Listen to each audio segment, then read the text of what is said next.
भारतीय शेयर बाजार में सोमवार को भारी गिरावट देखी गई। सेंसेक्स और निफ्टी दोनों में 5% से ज्यादा की गिरावट की वजह से दलाल स्ट्रीट के कुछ एक्सपर्ट्स ने ब्लैक मंडे तक कह दिया। माना जा रहा है कि इस बड़ी गिरावट के पीछे अमेरिका की टैरिफ पॉलिसी है, जिससे व्यापार युद्ध की आशंका बढ़ गई है।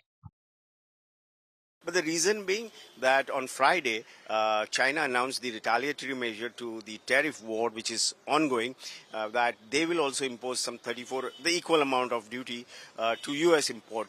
And that was the trigger for market to take a tumble. And people, the investors world over feel that in the event of tariff war, nobody wins. And it will slow down the global economy, it will slow down regional economy, it will have inflationary pressure, consumption will slump, and if the largest economy, they go through problems, the ripple effect will be felt world over. That's the reason that currently what we are witnessing is that it's because of the tariff or trade war. America ने 10 से 50% तक का tariff लगाने का ऐलान किया है, जिसने व्यापार युद्ध की आशंकाओं को जन्म दे दिया है। चीन पर लगाए गए 34% टैरिफ से मार्केट में तनाव काफी बढ़ गया है।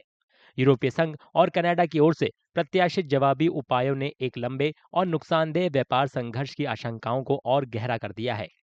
बढ़ते व्यापार संघर्ष के कारण निवेशकों की भावनाओं में बड़ा बदलाव आ रहा है। वैश्विक मंदी की आशंका अब महंगाई के बारे में पहले की चिंताओं पर हावी हो रही है। देखिए, एज एन इकोनॉमिस्ट मेरा ये मानना है कि डोनाल्ड ट्रंप साहब ने जो टैरिफ्स लगाए हैं, रेसिप्रोकल टैरिफ, उसकी वजह से ग्लोबल इकोनॉमी में हड़कंप मचा हुआ है। टैरिफ वॉर अब लॉन्च हो गई है क्योंकि चाइना ने रिटेलिएटरी टैरिफ लगा दिए हैं।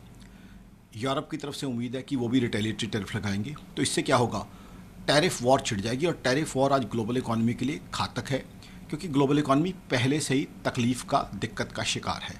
तो ऐसे में ग्लोबल इकोनॉमी के लिए प्रॉब्लम्स बहुत बढ़ने की संभावना है। साथ ही साथ ग्लोबल इकोनॉमी जो अभी स्लो डाउन का शिकार थी, वो अब रिसेशन में जाने की क्लियर कट संभावना है। जाहिर सी बात है, जब ग्लोबल इकोनॉमी रिसेशन में जाने की बात होगी, टैरिफ वॉर लॉन्च होगी, तो मार्केट्स पे उसका नेगेटिव असर आएगा। वैश्विक कमोडिटी की कीमतों में भी तेज गिरावट आ रही है। ब्रेंट क्रूड, सोना और चांदी में उल्लेखनीय गिरावट से वैश्विक अर्थव्यवस्था में मांग में कमी की ओर इशारा हो रहा है। घरेलू दबाव में बढ़ोतरी के साथ साथ एफआईआई की निरंतर निकासी भारतीय बाजारों में अनिश्चितता को और बढ़ा रही है।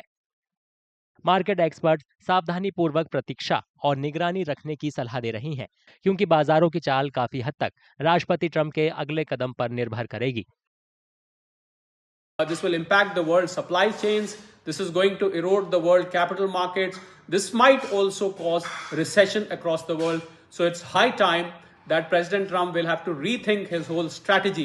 How is this going to help the world, international trade and business? So the investors should not panic.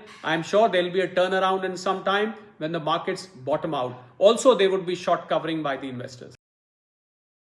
फिलहाल विशेषज्ञों का कहना है कि निवेशकों को आगे और ज्यादा उथल-पुथल भरे कारोबारी सत्रों के लिए तैयार रहना चाहिए, क्योंकि वैश्विक व्यापार युद्ध और मंदी की आशंका दुनिया भर के बाजारों में उथल-पुथल मचा रही है।